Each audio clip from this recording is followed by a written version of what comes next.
नमस्कार दोस्तों, स्वागत है आपका हमारे ओनली शिक्षा के यूट्यूब चैनल में। डेट है आज की 25 सितंबर 2020। आज हमें द हिंदू के दो आर्टिकल्स को डिस्कस करेंगे। एक जो हमारा जो इन्वायरमेंटल वाला रह जाएगा उसको हम कल की डिस्कशन में डिस्कस करेंगे।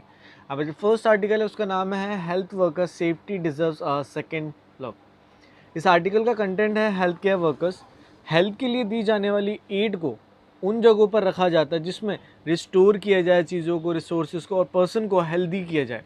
आज वर्ल्ड में 10 से 1 पेशेंट का ऑन एक्सपीरियंस रहा है कि उन्हें ट्रीटमेंट देते वक्त हार्म किया जाता है। हेल्थ केयर वर्कर्स द्वारा उनके साथ गलत ट्रीटमेंट दिया जाता है, जैसे कि हेल्थ केयर वर्कर द्वारा इंजेक्शंस देना किसी पेशेंट को, और इंजेक्शन देते समय लापरवाही करना और अनसेफ मैनर देना। भारत में एक सर्वे के अनुसार यह पाया गया कि इंडिया में 2/3 जो इंजेक्शन दिए जाते हैं पेशेंट को वो अनसेफ मैनर में दिए जाते हैं। उस समय कोई ध्यान नहीं दिया जाता सेफ्टी का पेशेंट पर, उसकी हेल्थ पर, और 2/3 ऐसे इंजेक्शन दिए जाते हैं हेल्थ केयर सिस्टम में, प्राइमरी केयर्स में, जिनमें पेशेंट को कोई नीड ही नहीं होती है, फिर भी लेकिन उन्हें इंजेक्शन लगाए जाते हैं। पेशेंट को भी प्रॉब्लम होती है छोटी से छोटी, फिर भी वर्कर्स द्वारा इंजेक्शन फोर्सफुली उन्हें दिया जाता है उन छोटी सी प्रॉब्लम्स के लिए भी। वर्ल्ड हेल्थ ऑर्गेनाइजेशन द्वारा वर्ल्ड पेशेंट सेफ्टी डे को हर साल 17 सितंबर को सेलिब्रेट किया जाता है। इसमें वर्ल्ड में पेशेंट की सेफ्टी पर ज़्यादा अटेंशन हो, ऐसी थीम होती है इस दिन की। लेकिन इस बार 2020 के वर्ल्ड पेशेंट सेफ्टी डे की थीम के साथ साथ वर्ल्ड हेल्थ वर्कर्स सेफ्टी की भी थीम थी, जिसमें बोला यह गया कि एक पेशेंट की सेफ्टी उतनी ही ज़रूरी है जितनी एक हेल्थ केयर वर्कर्स की है। ज़्यादा से ज़्यादा ध्यान देना चाहिए हेल्थ केयर वर्कर्स पर, दोनों की सेफ्टी का हेल्थ केयर सिस्टम में। आगे बोला जाता है कि पेशेंट की सेफ्टी तो बहुत ज़्यादा इम्पोर्टेंट है, लेकिन एक हेल्थ वर्कर की सेफ्टी क्यों ज़्यादा ज़रूरी है, जिससे एक पेशेंट की सेफ्टी हो सके अच्छे से। होता क्या है कि आज हेल्थ केयर सिस्टम में पेशेंट को सबसे ज़्यादा इन्हीं हेल्थ केयर वर्कर्स द्वारा ही दिया जाता है, क्योंकि अनसेफ हेल्थ केयर प्रैक्टिसेस और अनसेफ हेल्थ केयर कम्युनिकेशन के कारण अनसेफ हेल्थ केयर प्रैक्टिसेस, जैसे कि पेशेंट को अनसेफ जो ज़रूरी ना हो वो ट्रीटमेंट देना, उन्हें गलत मेडिसिन देना, हाई डोसेज मेडिसिन देना, और कई बार मेडिसिन का डोज इतना ज़्यादा हाई कर दिया जाता है जिससे और हालत बिगड़ जाती है एक पेशेंट की। और दूसरा रीज़न है कि अनसेफ हेल्थ केयर कम्युनिकेशन, जैसे कि हेल्थ केयर सिस्टम में प्रोफेशनल्स के बीच में अच्छे से रिपोर्ट को शेयर ही नहीं किया जाता। जैसे वर्कर्स की शिफ्ट चेंज हो जाती है, समय समय पर कागजी रिपोर्ट देखी जाती है, लेकिन वर्कर्स के बीच में अच्छे से कोऑर्डिनेशन ना होने के कारण पेशेंट को ज़्यादा नुकसान होता है। उनकी हेल्थ पर कोई डिस्कशन नहीं होता वर्कर्स में, उनके ट्रीटमेंट पर। और इन सभी प्रॉब्लम्स को एड्रेस तभी किया जा सकता है जब हेल्थ केयर सिस्टम में दिए जाने वाले ट्रीटमेंट और कम्युनिकेशन को अच्छा बनाया जा सकता है। जब हेल्थ केयर वर्कर्स को सेफ्टी और एक रिस्पेक्ट दी जाएगी। कई बार होता क्या है कि उन वर्कर्स को कुछ समझा ही नहीं जाता हॉस्पिटल्स में डॉक्टर्स द्वारा, और कई बार इन्हें ज़्यादा काम करना पड़ता है, 24 घंटे ड्यूटी पर रहना, जिससे और ज़्यादा मिस्टेक्स के कारण बढ़ जाते हैं, जिससे ज़्यादा नुकसान पहुंचता है एक पेशेंट को। हेल्थ केयर वर्कर्स पर कोई ध्यान नहीं दिया जाता और ना ही उनके हेल्थ पर, जिसके कारण ये सब प्रॉब्लम्स आती हैं एक हेल्थ केयर सिस्टम्स में।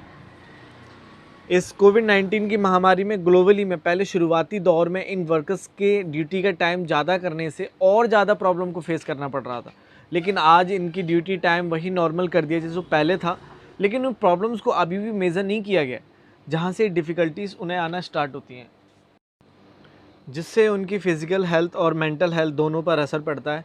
एक हेल्थ केयर वर्कर की मेंटल हेल्थ पर असर ज़्यादा दिखता है उसके काम वाले प्लेस से, उसके साथ कैसा व्यवहार किया जा रहा है, क्योंकि उन्हें ज़्यादा काम दिया जाता है और एक अनप्रोफेशनल की तरह उन्हें ट्रीट किया जाता है वहाँ हॉस्पिटल्स में।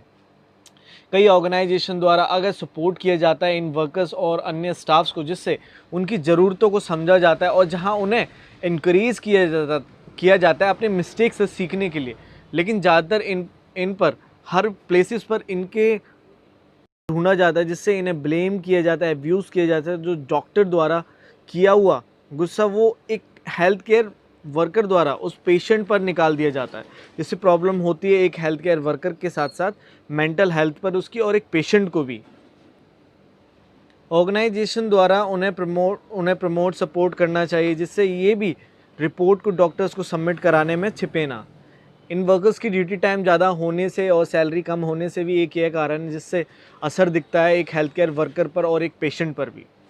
इन हेल्थ केयर वर्कर्स द्वारा रिपोर्ट दी नहीं जाती इनसे सीनियर्स के बिहेवियर के कारण, जिससे मिस्टेक्स का पता ही नहीं चल पाता और ऐसी मिस्टेक्स हमेशा होती रहती हैं जिससे पूरा सिस्टम ख़त्म होता रहता है धीरे धीरे करके। और भारत में हेल्थ केयर सिस्टम में एक डॉक्टर, स्पेशलिस्ट और नर्स के बीच में काफ़ी ज़्यादा स्ट्रिक्ट रिलेशन होता है, जिसमें एक डॉक्टर द्वारा उसके जूनियर को हमेशा दबाया जाता है, जिसके कारण एक पेशेंट की रिपोर्ट को अच्छे से बनाया ही नहीं जाता, ना तो कोऑपरेशन को सेटअप किया जाता है हेल्थ केयर वर्कर्स और डॉक्टर्स के बीच में, जिसे एक हेल्थ केयर के साथ में abuse, physical, emotional, sexual abuse किया जाता है हेल्थ केयर सिस्टम में। एक हेल्थ केयर वर्कर की सेफ्टी के लिए कोई मेजर नहीं होता, जिससे एक पेशेंट की जान भी रिस्क में आ जाती है। आज हेल्थ केयर सिस्टम में एक ऑर्गेनाइजेशन लर्निंग की ज़रूरत है, जिसमें कोऑपरेशन हो ऊपर से लेके नीचे तक, क्योंकि एक पेशेंट को अगर हार्म किया जाता है, इसके कारण होता क्या है कि उस सिस्टम में कोऑपरेशन ना होना, क्योंकि ना तो वो पेशेंट सीनियर से अपनी बात कह पाता है, ना तो उस वर्कर्स को अच्छी ट्रेनिंग, अच्छा ट्रीट किया होता है, जिसके कारण ये सब प्रॉब्लम्स पैदा होती हैं। आगे बोला जाता है कि एक हेल्थ केयर सिस्टम को अच्छे से मॉनिटर किया जाना चाहिए, क्योंकि टाइम पर रिपोर्ट नहीं मिलती पेशेंट की, कोई भी टाइम फिक्स नहीं होता वर्कर्स की शिफ्ट में चेंज होने में, ऑडिट अच्छे से नहीं हो पाती है रिपोर्ट्स का, इन वर्कर्स को ट्रेनिंग अच्छे से नहीं दी जाती, टीम वर्क की भावना नहीं दिखती है, और उस सिस्टम में पुअर मेडिकल डिवाइसेस होने से और उन डिवाइसेस को खरीदते वक्त करप्शन किया जाता है, जिससे एक ऑर्गेनाइजेशनल कोऑपरेशन ही नहीं दिखता। वहाँ के स्टाफ में एक कोऑपरेशन, अच्छा सिस्टम पैदा होना चाहिए उन स्टाफ्स के बीच में, जिससे एक पेशेंट को हार्म ना किया जा सके। इसके लिए उन्हें अपने सिस्टम को अच्छे से दोबारा बिल्ड करना होगा। आगे बोला जाता है कि आज ऑर्गेनाइजेशन सिस्टम की ज़रूरत बहुत है उन जगहों पर जहाँ पर हॉस्पिटल्स में ज़्यादा पेशेंट होने के कारण उनकी केयर पर कम ध्यान दिया जाता है, जिससे और ज़्यादा दिक्कतें पैदा होती हैं उन पेशेंट्स के साथ में। इन सब के लिए एक सिस्टम को 3 पार्ट्स में बांटा गया है इमरजेंसी डिपार्टमेंट्स में, जैसे 3 पार्ट में, जिसका फर्स्ट का नाम है input, throughput, output conceptional model को लाना चाहिए, जिससे इमरजेंसी ट्रीटमेंट अच्छे से दिया जा सके इमरजेंसी डिपार्टमेंट्स में। इस मॉडल का फर्स्ट पार्ट है इनपुट। इसमें बोला जाता है कि जब एक पेशेंट को इमरजेंसी डिपार्टमेंट लाया जाता है तो उसे अच्छे से ट्रीटमेंट दिया जाए, जिससे वो अपने घर जल्द से जल्द वापस जा सके। होता क्या है कि अगर कोई पेशेंट अगर इमरजेंसी डिपार्टमेंट में जाता है तो जो ये हॉस्पिटल्स होते हैं उसे ट्रीटमेंट अच्छा नहीं देते स्टार्टिंग में, उसे और ज़्यादा उसको ट्रीटमेंट उल्टा सीधा देते हैं, जिसके कारण वो और दिन रहता है इमरजेंसी में, जिससे उनका पैसा बनता है, जिसके कारण उसकी हालत और बिगड़ती है, लेकिन ऐसा नहीं होना चाहिए। दूसरा थ्रूपुट, जब एक हॉस्पिटल में जहाँ ज़्यादा पेशेंट हैं लेकिन वहाँ पर डॉक्टर की कमी होना, नर्सिस की भी कमी होना, स्पेस की कमी होना, जिससे एक पेशेंट के ट्रीटमेंट में समय लगता है, तो उस हॉस्पिटल द्वारा जल्द से जल्द डॉक्टर्स का इंतज़ाम किया जाना चाहिए, या फिर उसे और दूसरे हॉस्पिटल्स के रेफर कर दें, जिससे उसका ट्रीटमेंट किया जा सके अच्छे से। तीसरा आउटपुट, हॉस्पिटल को ध्यान देना चाहिए कि उन्हें नॉन इमरजेंसी डिपार्टमेंट ज़्यादा बनाएं जाए, जिससे ज़्यादा बेड्स हों पेशेंट के लिए, डिले ना किया जाए मेडिसिन में, और उन पेशेंट्स के साथ जिसमें उन्हें इमरजेंसी डिपार्टमेंट से शिफ्ट किया जा सके जल्द से जल्द। हेल्थ केयर सिस्टम से सिर्फ एक ही पर्सन की सारी जिम्मेदारी नहीं होती है, हेल्थ केयर वर्कर ऐसा नहीं होना चाहिए ना, बल्कि पूरे सिस्टम की रिस्पॉन्सिबिलिटी होती है हेल्थ केयर सिस्टम में अच्छे से फैसिलिटी देना। इस कोविड के चलते हेल्थ केयर वर्कर बहुत ज़्यादा अच्छे से केयर की गई उनके द्वारा। इस कोविड-19 में ड्यूटी के टाइम के बाद भी उनके द्वारा ड्यूटी की गई इस हेल्थ केयर सिस्टम में, लेकिन इस हेल्थ केयर सिस्टम में सभी के बीच में अच्छा कोऑपरेशन होना चाहिए, जिससे एक हेल्थ केयर वर्कर को सपोर्ट किया जाए, जिससे पेशेंट के प्रति और अच्छी केयर हो सके। इंडिया में बहुत सारे वर्कर्स द्वारा ओवरवर्कड किया जाता है ड्यूटी के बाद भी, क्योंकि हॉस्पिटल्स में आज वर्कर्स की कमी है, शॉर्टेज है स्टाफ्स का, जिसके कारण आज इंडिया का पब्लिक हेल्थ केयर सिस्टम बहुत ज़्यादा ख़राब हुआ है। उन्हें सैलरीज टाइम पर नहीं मिलती, ना ही कोई फंड, जिससे ये सब प्रॉब्लम्स पैदा होती हैं। इंडिया के पास आज कोई अच्छी हेल्थ फैसिलिटी ना पहले थी ना अब है, जिनसे पब्लिक को हेल्प दी जाए, और सोसाइटी में family, home, community health services द्वारा कोई अच्छी केयर नहीं की जाती पेशेंट्स की, जिससे इन हेल्थ केयर वर्कर्स पर और ज़्यादा बर्डन आ जाता है हेल्थ फैसिलिटीज़ को देने में। अंत में बोला जाता है कि आज एक ऐसी अप्रोच हो सिस्टम में जिससे सभी प्रॉब्लम्स को सॉल्व किया जाए सभी के द्वारा, और पेशेंट द्वारा भी खुद से सेफ्टी की जानी चाहिए, और उनके द्वारा भी हेल्थ केयर वर्कर्स की सेफ्टी की डिमांड की जाए, जिससे उन्हें बढ़ावा दिया जाए। और पेशेंट द्वारा भी पता होना चाहिए कि उन्हें कौन सी क्या मेडिसिन दी जा रही है, जिससे वे अपनी सेफ्टी खुद कर सकें। हॉस्पिटल मैनेजर्स द्वारा इन सब ज़रूरतों को समझना चाहिए एक सिस्टम के लिए, जिससे रिपोर्टिंग की जा सके, मॉनिटरिंग की जा सके, पेशेंट की हेल्थ पर ध्यान दिया जा सके और ज़्यादा, और स्टाफ्स पर भी ज़्यादा ध्यान दिया आगे और उन्हें आगे बढ़ाया जाए।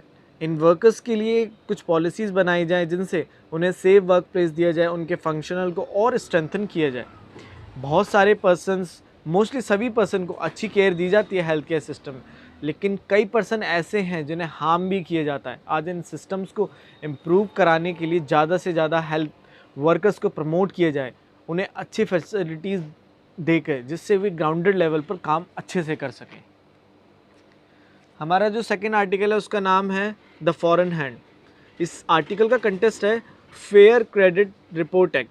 पार्लियामेंट में इस एक्ट को अमेंड किया गया है अभी, जिसे बिना कंसल्ट किए मेंबर्स के साथ, जिस पर बहुत कम डिस्कशन किया गया और इसे पास किया गया पार्लियामेंट द्वारा। इसका असर सबसे ज़्यादा पड़ेगा उन एनजीओज़ पर, उन एजुकेशनल और रिसर्च इंस्टीट्यूशंस पर जिन्हें फाइनेंशियल डोनेशन फ़ंड दिया जाता है फॉरेन कंट्रीज़ के फॉरेन इंस्टीट्यूशन द्वारा, कि फ़ॉरेन द्वारा लाए गए फ़ंड को, और आगे बोला जाता है कि फ़ॉरेन द्वारा लाए गए फ़ंड को गलत यूज़ किया जा रहा है। इस बार ये बोला गया है पार्लियामेंट में बीजेपी द्वारा बोला गया कि फॉरेन मनी जो फंड डोनेशन के रूप में लिया गया है इन एनजीओज़ द्वारा, इंस्टीट्यूशन द्वारा, उसे रिलीजन के लिए इस्तेमाल किया जा रहा है, लोगों के धर्म को चेंज करने के लिए उस फंड को लिया जा रहा है। 2017 में गवर्नमेंट द्वारा क्लोज़ किया गया था अमेरिकन क्रिश्चियन चैरिटी, जो एक ऑर्गेनाइजेशन है ह्यूमन एड की, जिस पर आरोप था कि उनके द्वारा लोगों के धर्मों को चेंज किया जा रहा था, उन्हें क्रिश्चियन रिलीजियस अडॉप्ट करने के लिए फोर्स किया जा रहा था। लेकिन आगे बोला जाता है कि जो फॉरेन फंडिंग की जाती है ना, उन पर से रिलीजियस कन्वर्जन जैसे केसेस को डिलिंग कर देना चाहिए। ऐसे किसी की फंडिंग के लिए कैसे कहा जा सकता है कि वो फंड रिलीजियस को कन्वर्ट करने के लिए दिया गया बिना किसी प्रूफ के। कॉन्स्टिट्यूशन में बहुत सारे लॉ हैं जिनके आधार पर रिलीजियस कन्वर्शन को रोका जा सकता है, लेकिन किसी फंड को ऐसे डिसाइड नहीं किया जा सकता। वह फंड रिलीजियस कन्वर्जेशन के लिए ही दिया गया हो। जो गवर्नमेंट द्वारा इतने सारे रेस्ट्रिक्शन लगाने से उन एनजीओज़ को फंडिंग नहीं दी जा सकेगी, इससे कोई भी फॉरेन या डोमेस्टिक फंडिंग नहीं होगी इंडिया की एक्स्ट्रा रेस्ट्रिक्शंस के कारण। इसके लिए international commission of jurists human right non organisation द्वारा बोला गया कि इंडिया द्वारा न्यू लॉ को जो अडॉप्ट करना, जो एकदम गलत है उन इंटरनेशनल ऑब्लिगेशन पर और इंडिया के कॉन्स्टिट्यूशन में, जिससे एक गैप आया है दोनों के रूल्स में। जब तक कंट्रीज़ द्वारा अपने रिसोर्सेज को शेयर नहीं किया जाएगा तो ये इंटरनेशनल इंस्टीट्यूशन अच्छे से काम नहीं कर पाएंगे, और ऐसे किसी भी फंड को नहीं रोकना चाहिए बिना प्रूफ के उस फंड द्वारा इलीगल एक्टिविटीज़ को बढ़ावा दिया जा रहा है। इसका अभी तक कोई प्रूफ ही नहीं है। पीएम नरेंद्र मोदी द्वारा वसुधैव कुटुंबकम की थीम को अप्रोच दी जाती है, जिससे सभी कंट्रीज़ मिलकर ग्लोबली में इस थीम को बढ़ावा दें, और इस महामारी के आने से हर एक कंट्री द्वारा सभी कंट्रीज़ के लिए ग्लोबली में उनके सॉल्यूशन को बनाया जा रहा है, जिससे इस महामारी से बचा जा सके। आज इंडिया द्वारा ज़्यादा से ज़्यादा अप्रोच दी जा रही है अपनी इकॉनमी को ग्रो करने के लिए, जिसके लिए इंडिया द्वारा फॉरेन कंट्रीज़ की कैपिटल और टेक्नोलॉजीज़ कंपनीज़ को अडॉप्ट किया जा रहा है। लेकिन एक कंट्री द्वारा उन ग्लोबली रूल्स को नहीं अडॉप्ट किया जाता जो वो कंट्री अपने इन्वायरमेंट, ह्यूमन राइट्स और सिविल संबंधित होते हैं। जो अगर कंट्री में इन सब लॉ के साथ छेड़छाड़ की जाती है तो कंट्री उन ग्लोबली रूल्स को फॉलो ही नहीं करती है जो इंटरनेशनल इंस्टीट्यूशन द्वारा बनाए जाते हैं। जो इन सब के इश्यूज़ के लिए एनजीओ द्वारा ज़्यादा से ज़्यादा ध्यान दिया जाता है, और जिसके लिए इन एनजीओ द्वारा ज़्यादा इंटरफेरेंस नहीं चाहते हैं गवर्नमेंट, जिसके लिए हमेशा एनजीओ को रोका जाता है। ऐसे पास्ट में भी एक एनजीओ के साथ हुआ था जब यूपीए कांग्रेस की गवर्नमेंट थी। उस समय की रिपोर्ट द्वारा कहा यह गया था कि भारत की जीडीपी को काफ़ी ज़्यादा लॉस हुआ है इन्वायरमेंटल एनजीओ के कारण, जिसके लिए फ़ॉरेन द्वारा कुछ गलत कार्य करने के लिए फ़ॉरेन फंड लिया गया था इंडिया के अगेंस्ट में। इन सभी कारणों के कारण ही इंडिया आज भी अच्छे से कोऑर्डिनेशन नहीं कर पाता है इंटरनेशनल इंस्टीट्यूशंस के साथ में।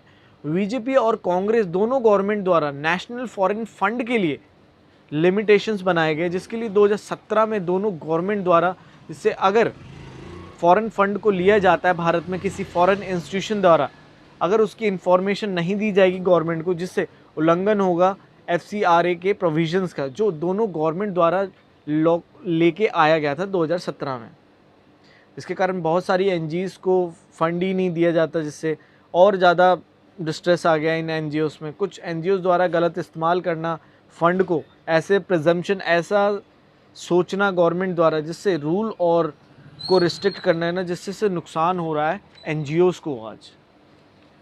और आज इंडिया के कारण ही नहीं दी जाएगी एड। अगर कोई इंडिया को अगर आगे एड देना चाहता तो शायद दे ही नहीं पाएगा, क्योंकि इतने सारे रूल्स एंड रेगुलेशंस हैं जिसके कारण कोई भी इंस्टीट्यूशन फंड नहीं दे पाएगा। तो आज हमने 2 आर्टिकल्स को डिस्कस किया। Thank you very much and I hope आपको समझ आए होंगे। अगर आपको समझ आए तो please like, share and subscribe जरूर करें। Thank you very much.